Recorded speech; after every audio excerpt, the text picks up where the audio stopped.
Es fácil imaginar cómo era nuestro antepasado. Una enorme esfera repleta de seres primitivos, casi todos bichos de una sola o muy pocas células. El bajo pueblo de este planeta primitivo estaba habitado por amebas, algas y microbios, y la aristocracia por lombrices y gusanos.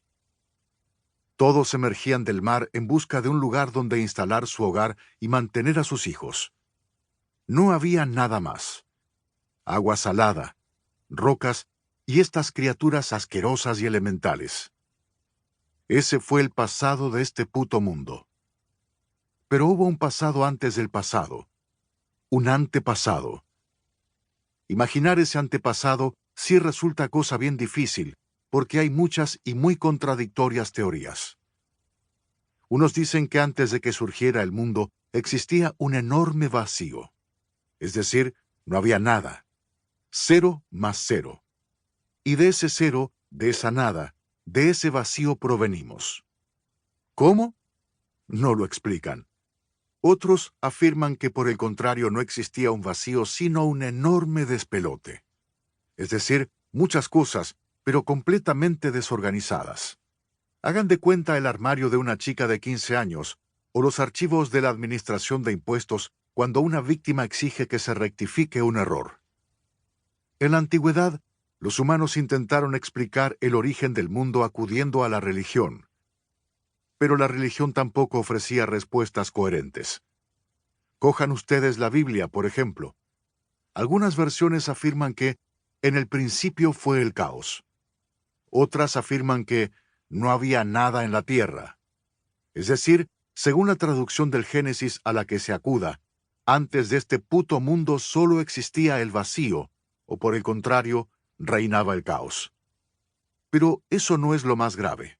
Otras versiones de la Biblia aseguran que en el principio fue el Verbo, de modo que ya son tres los candidatos: la nada, el caos y el Verbo.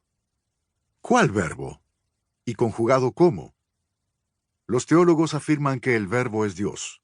Luego el verbo ni siquiera es un verbo, sino un sustantivo. Los teólogos no solo se aventuraron con la gramática, sino con la arqueología. Estos eran sus cálculos, de primorosa exactitud, sobre la historia del planeta. El hombre, llamado Adán, nació en el año 4004 a.C. El diluvio universal, aquello del arca de Noé, tuvo lugar en el año 2348 a.C., y en 1571 a.C. nació Moisés. Sobre estos personajes y el Antiguo Testamento, recomiendo vivamente el libro Si Eva hubiera sido Adán, traducido al argentino como Risas en el infierno, del conocido historiador que firma el presente tratado. Ante la confusión religiosa, conviene acudir a la ciencia. Y la ciencia está de acuerdo solo en unos pocos puntos. Primero, que la edad de la Tierra puede fijarse en unos 10.000 millones de años, aunque lo malo es que no hace mucho la ciencia hablaba de 3.000 millones y luego pasó a 5.000. Así funcionan las gangas en las agencias de viajes, que al final cuestan el doble porque no incluyen desayunos, impuestos ni derechos de inodoro.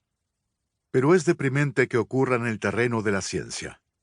En fin, con unos miles de millones menos o unos miles de millones más, ya sabemos que el mundo es viejísimo. Dice también la ciencia que todo se originó en un Big Bang. No hay que confundir el Big Bang con la Big Band, que fue la primera orquesta, ni con el Big Mac, que fue la primera hamburguesa, ni con el Big Bang, que fue la primera campana de reloj, ni con el Bing Crosby, que fue el primer cantante. Intentaremos explicarlo.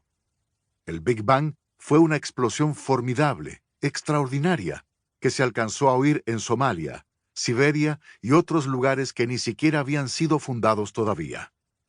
Fue algo repentino. El espacio interestelar estaba completamente vacío, o por el contrario, lleno de elementos caóticos, y de pronto, ¡pum! Nadie sabía qué había pasado, porque no había nadie. ¿Me explico? Es como si una persona viaja en un globo aerostático, oye una explosión y sus últimas palabras, mientras se precipita a tierra, son: ¿de dónde vendrá ese ruido?